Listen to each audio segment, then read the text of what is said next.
Hey everyone, Mr. Tough here of Kakuchopurei here. The first half of 2021 is done and over with, so I thought we'd ask each and every one of our gaming, editorial, and content creating pals all over Malaysia, Singapore, and Southeast Asia about what their favorite games and moments of 2021 are so far.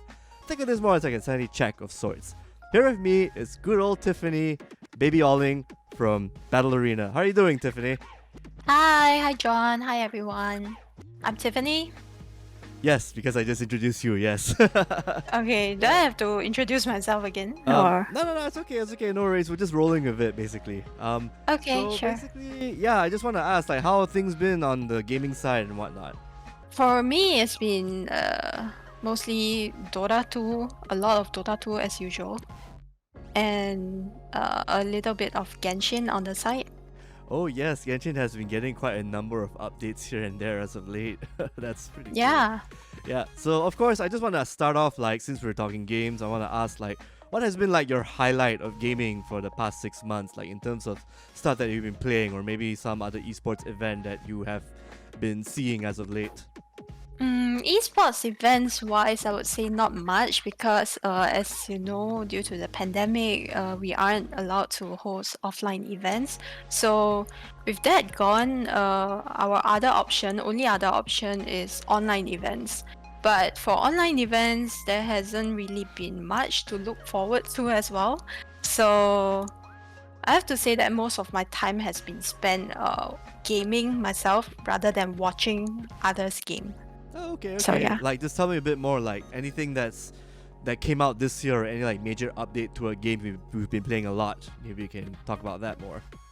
Okay, so the favorite game for me would be Dota 2 as usual. I've been playing this game since 2012, 1 year after its release basically, and I've played it competitively for about 4 years or so. So I've always been a big fan of the game and followed every single news.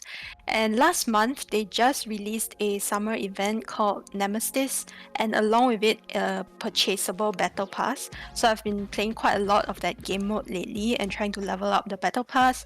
So it's Dota with friends as usual, but nowadays it actually means a lot to be able to game with friends because in the pandemic it's like our only way to keep in touch with them, and enjoy some sort of a normalcy. Because nowadays you can't go out and meet up with friends, especially when my friends are all in Singapore while I'm stuck here in Malaysia. So yeah, Dota for me has really evolved to mean something different in this current climate. So that's Dota. All right, cool. And anything on Genshin Hmm. Impact you want to talk about? Because I noticed on your streams you've been playing that quite a bit. Yeah, I do play quite a bit of Genshin. So for Genshin, there's basically this long-awaited patch that's coming soon. Basically, the developers MiHoYo, they're gonna release a new region called Inazuma, which is modeled after the country of Japan. It's really exciting for me because of the endless possibilities that the new region could bring, the new map, new characters, new challenges, and they've been teasing this new region for a long time now. From time to time, they will release these interesting tidbits about upcoming Japanese style characters, which seem really cool. They also left us with a cliffhanger in the main quest storyline, which I'm hoping we'll get answers to in the new region. And prior to this upcoming patch, we have basically been getting smaller patches like 1.2, 1.3 through 1.6, and it looks like this next patch, which they'll show a preview for this Friday, is gonna be patch 2.0. So presumably it's gonna be really huge with a whole lot of new content. So I'm really excited for that. I know I haven't touched Genshin Impact for a couple of, actually just like 1 week plus because of Scarlet Nexus, but I am actually looking forward to Inazuma, especially with I know, right? yeah, I mean, there was actually a bunch of characters like Ayaka. There was that Yeah, flaming archer. I forgot what her name was. She looks really you're cool. Mia. Thank you. Yes, yes, she looks really cool. Like Amber Plus. Yeah. Yep, 5-star Amber. Oh, 5-star Ember. Yeah, yeah, that's a great Yeah. example. And I don't know what new mechanics they're gonna bring in, but I know. I mean, okay, I did play some of the updates prior to this. Like they brought in Kazuha. That was that fighting game. That was that fighting tournament. And then before Yeah. that, you get to fight a samurai boss in a Klee story mode thing that happened. Yep. Yep. And I'm still trying to get Kazuha. Oh, really? Up to this point, is it? Yeah, exhausted all my primal gems. Oh man, it really sucks when you have to like. It's. I mean, yes, you can buy them, of course, but at the same time, I'd much rather just use the free ones you can get by just Yeah. playing the game. Yeah. I think my luck may have run out for Kazuha because who was the last character who was prominent? Eula. Previous one. Yeah, Yeah, it I was got Eula Eula. previously, so yeah, I'm lucky. Oh, nice. Yeah, she's really She's cool. really graceful. Yeah, and I like her story where she basically like Batman, like, oh, I want to commit vengeance here and there. Vengeance. Yeah, it's so hilarious. I play the game Yeah. mostly in English because I don't know, I just like these kind of fantasy anime games in English. Even Scarlet Nexus I played in English as well. For some strange reason. Ah. Yeah, actually, they did the translation really well, I would say. They did, yes. Yeah, like you can't really tell that it was translated from another language previously. Yeah. But then, man, yeah, that one I'm looking forward to. But I guess we can talk about future games now that since you mentioned those are the games you played the most. Like you've seen E3, you've seen a lot of presentations that happened for the past few months. So from July up till maybe December or maybe early January 2022, are there any games you're looking forward to that you really want to play and buy in the future? Okay, so I do have a few games on my wish list after watching E3 and the recent Ubisoft Forward. So, one game that I'm looking forward to is Far Cry 6. Naturally, always been a huge fan of the whole Far Cry franchise. I love their iconic villains as well as the aesthetics of the game and the aspect of hunting wildlife and trekking in nature. And it looks like Ubisoft will be offering all that again in this new upcoming installment in the franchise. So it's nice in the sense where you can tell that they actually recognize and understand what their fans love in the game, and they're trying to keep these elements intact while introducing new cool additions.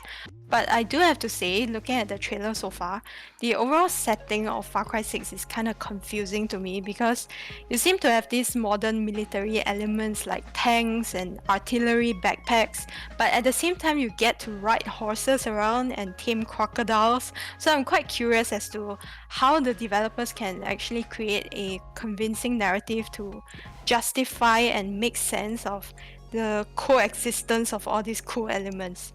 So yeah, that's Far Cry. Don't forget the chicken. It's actually really confusing, like, and up till now I can't make sense of like what's gonna happen in the game. So yeah. It's crazy Yeah. stuff.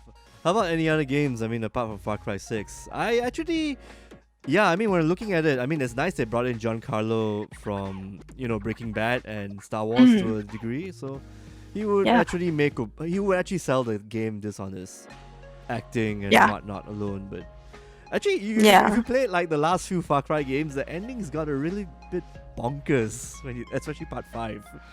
So I don't think that this game might make sense in the most conventional way. That is true. I actually did play through the previous few. I started with Far Cry 3 actually. Oh, okay. Far Cry 3, Far Cry 4, and then I played the New Dawn. I didn't actually like New Dawn, but yeah, part 5 and part 4 that were really good. I also did like. Yeah. Oh, the villains are really, really cool. Oh, did you also like that DLC that they announced? The one where they feature you get to play as the villains? I know that one. I'm actually kind of excited about that, but I don't really like the fact that they packaged it as a DLC. Like, I'm kind of done with Ubisoft's DLCs, to be honest. Like, after playing Valhalla. Oh, I finished Valhalla as well. Oh, like, okay. Earlier this year. Yeah. Oh, okay. Yeah, I actually did not finish Valhalla. I got really bored after 39 hours of the game. I'm like, but at I least did finish you a played. DLC though. I did finish a DLC. Really? What's that? The one, the Wrath of the Druids, because at least that one was only 20 hours, so it's not. Really? Yeah. I didn't buy the DLC version. I bought it without the season pass and the DLC, like just the base game itself. Honestly, I would salute you for finishing the game. Yeah, I finished the game and I really liked it, but I'm kind of against the idea of having DLCs for games. Like when you already paid so much, I feel like I should be getting all these extra contents as well. Like, True, that is true. I've noticed this is unfortunately it's a trend, but Yeah. at the same time I do miss like the old school way, like how for example, like StarCraft and StarCraft Brood Wars was packaged. Oh, we make the expansion like later on. One more that I'm a huge fan of was Horizon Zero Dawn. I played it after they've ported it to PC, and I absolutely love the storytelling, the voice acting, and the richness of the overall open world. And I know that the sequel called Horizon Forbidden West is going to be released in Q3, Q4 this year. But knowing Sony, it's most likely going to be a PS exclusive, and I'm probably going to have to wait a long time before they finally decide to port it to PC. But nevertheless, it's still on my list of games that I'm really looking forward to playing. Well, if you don't mind waiting 2 years, yeah, sure, who knows? Oh, yes. Yeah, 2, 3 Damn it. years. But yeah, I really like the game. Yeah. But I'm just not a console person, unfortunately. So I'm gonna have to wait that 2 years, I think. There's also this indie game that I saw at E3 that really intrigued me called 12 Minutes. I'm not sure if you saw it during Oh, E3. I saw that. Yeah, go on. Really cool, right? Yeah. Okay, so when watching the gameplay trailer, I was really amazed by the voice acting. Apparently, the characters are all voiced by renowned movie actors, and I had goosebumps from just watching the trailer itself. So from what I can see so far, it seems like you as the main character, you're stuck in a 12-minute time loop, and you play through the same series of events over and over again to try and solve a mystery. But the cool thing is you get to retain your memory and knowledge, so new choices or actions will appear based on what you have experienced or learned from your previous playthroughs. So I think that's a really cool concept, plus the voice acting is just so good. So I'm definitely gonna play it when it's released later this year. Alright, awesome. Thanks a lot, Tiffany. Any parting words before we end the show? So you can follow me at BabyOling, BabyOling, on Facebook, Instagram, and Twitter. Alright, awesome. Thanks a lot, BabyOling. Thanks for joining me on this awesome video thing that I'm doing. Yeah, thanks John, thanks everyone.